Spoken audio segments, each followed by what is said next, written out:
رواني ستړیا.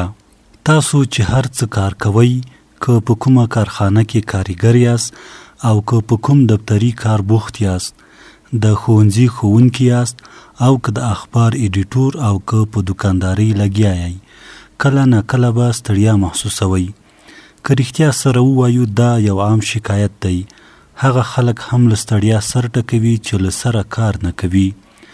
داسې خلک که د سهار په ځای تر ماسپښین پورې ویده وي او له خوراک څښاک او مچانو شړلو پرته هیڅ کار هم ونه کړي، بیا هم دا شکایت کوي چې ډیر ستړي دي.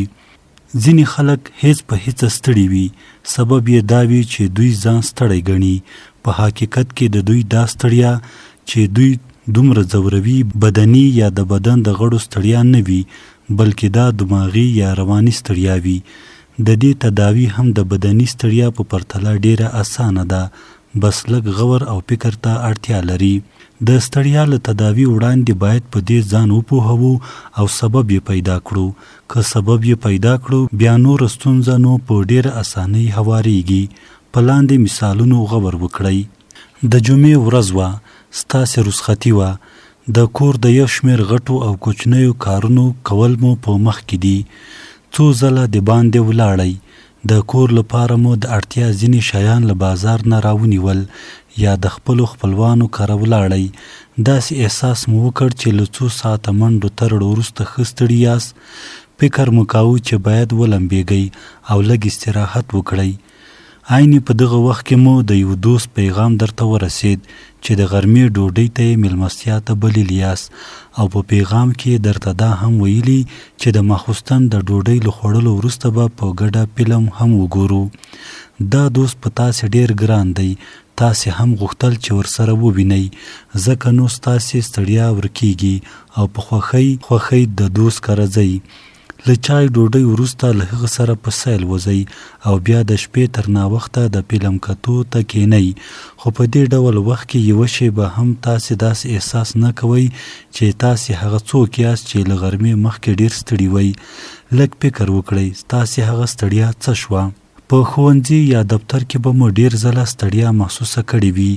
کله کله مو ډیر کار کړی وي او زیات کار به سخت ستومانه کړي یاست. ډیر ځله به مو ساعت ته کتلی وي او فکر به مو کړی وي چې کله به له دې مصیبت نه خلاص شم. په عین حال کې مو یو ګران ملګری راځي، کوم زیری اورئ، سیل ته د تګ وعده کوئ، سمدستي مو دماغ تازه کیږي، د اعصابو سختي مو کمیږي او ستړیا مو له منځه ځي.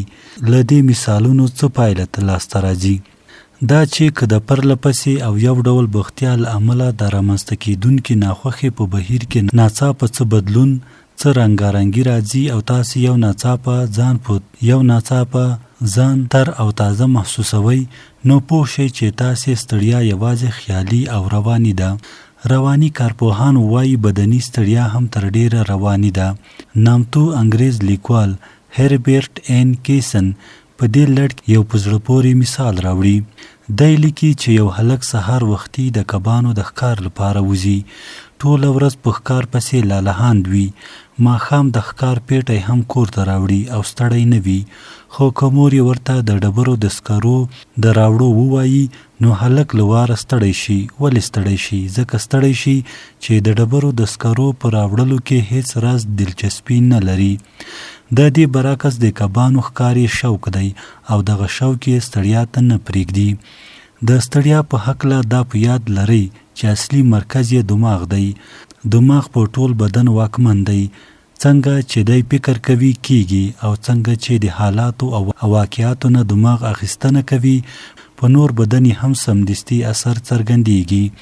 که دماغ داسې فرض کړي چې تاسې ستړي یاست، نو بدن مو ستړیا احساس کړي. که ستاسې بدن ستړی وي او دماغ دا نه مني، نو په بدن باندې د ستړیا هیڅ اثر هم نشي څرګندېدای.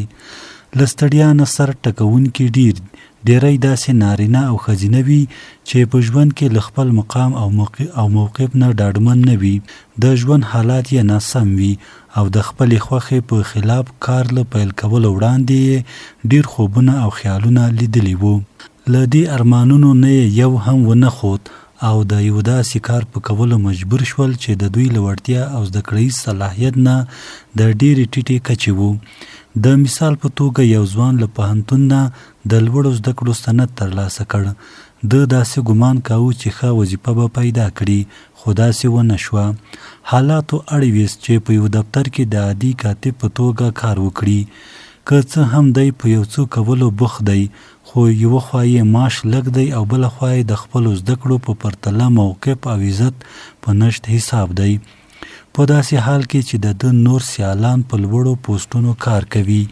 دا وجه ده چې دی تل مانده او زړه ماتی وي، خپل بخت او یا وخت بېوفایي ته بد رد وایي. داسې احساس کوي چې له ده سره بې انصافي کیږي، د ده د وړتیاو بېقدري او سپکاوی کیږي. دا احساس یې هر وخت ځوروي. آن له میز نه د هر کاغذ پر اخیستلو او پرېښودلو کې هم د ده نازړهتوب د احساس له ورایه برېښي. هر غټ او وړ کار ورته یو دروند پیټی ښکاري. دا پیټی پکې ستړیا پیدا کوي، د بدن ستړیا نه، رواني ستړیا. آیا د دې هیڅ علاج نشته؟ بې له شکه شته، یوازې د لیدلوري بدلون ته اړتیا ده. بې له شکه د ده دا حق خوندي دی چې د ښه او غوره فرصت په لټون کې وي او په ژوند کې فرصتونه پیدا کیږي. خو د دې دا معنی هم نه ده چې په کوم سم یا ناسم کار چې لګیا دی هغه د سم ترسره نه کړي.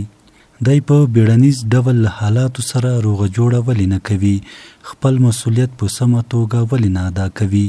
ولې هغه څه چې حقیقت دی او په وړاندې یې دی نه مني؟ ولې په دې نه پوهیږي چې داسې هیڅ کار نشته چې په زړه پورې والی پکې پیدا نشي؟ دی د کار ښه وړتیا لري. کله زړه کار وکړي نو د ملګرو او امیرانو په زړونو کې د ښه درناوي څښتن کېدای شي، پرمختګ کولی شي او دوستان او ملګري پیدا کولی شي، او ممکن د همدغو ملګرو په وسیله څه داسې حالت را پیدا شي چې د ده د هدف ته د رسېدو وسیله وګرځي.